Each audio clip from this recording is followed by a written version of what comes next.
Bow and arrow choke. Open the collar, feed your choking hand in, get a comfortable grip. It doesn't have to be super deep.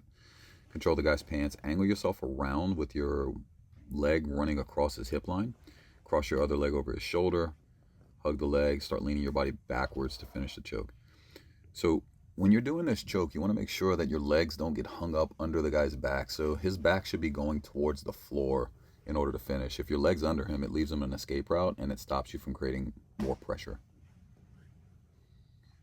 All right, another additional choke from that same angled off position is a thumb in the collar choke. So you'll see me reach to the other collar, loop my arm over his head, and then I'm using my knee to pressure his neck into the choke as well as my arm. So you'll see me trade the grip off right here. I'll go thumb in the collar, loop the arm over, cross the legs over the shoulder, drive your knees like you're doing a crunch with your legs, and pressure into his neck with your forearm.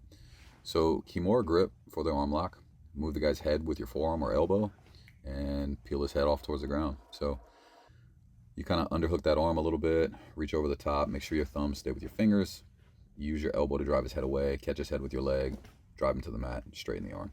We'll start with the bow and arrow choke, get our grip. He'll bring his hands up to defend the fight the grip, so we'll peel that hand off at the pad of the hand and then start cutting our angle. As we cut our angle, we'll take our heel, go over the shoulder, and then attack his wrist and drive his back to the ground. So if your bow and arrow choke isn't working right, reach up, loop over his head with your arm. Both hands are going to go and grab your shin. You're going to put your foot on his hip escape out, hide your foot behind his back, and then you'll tighten that down for the finish. You can go to his wrist for a bent arm lock like an Americana, or straighten it out for a straight arm lock. All right, here we'll look at resetting if he falls to our strong side and he's able to clear himself out. So we don't want to let go of the grips. We'll keep our grips and we'll sprawl ourselves out so we can get back to our knees, and then slide ourselves in, letting our bottom leg run along back, and then step over his hip line and pull him back in, and we can re-attack the back. And so same one, you'll just get a different angle on how we're gonna go about our legs. So see, I hip escape out, flat to my knees, slide my leg underneath, and then step over his hip line and pull him back into back control.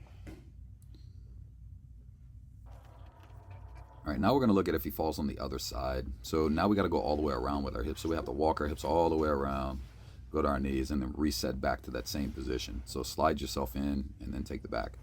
One thing that you want to keep in mind when you're sliding yourself in, you need to transfer your weight into your arms to make your legs light. So you're going to have a lot of core here pulling your body in, but you should be able to slide yourself in. You just have to be able to transfer your weight to your arms to make your legs light.